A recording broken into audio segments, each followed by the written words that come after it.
Ate naman depress kaya nagpamatahan. Bakit naman nagtrabaho?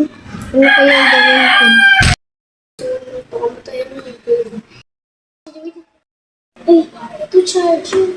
Ito na lang pwede ko ito pang bigay. Saan kaya?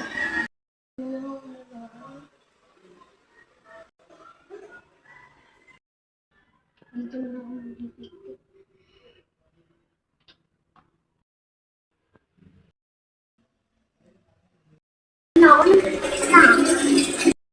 Ate!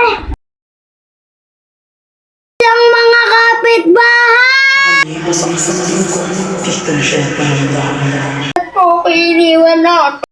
Iniwan natin. Ayun naman dito sa Pilipinas, maliligo na ako. Daman siya, yun wala namang tao.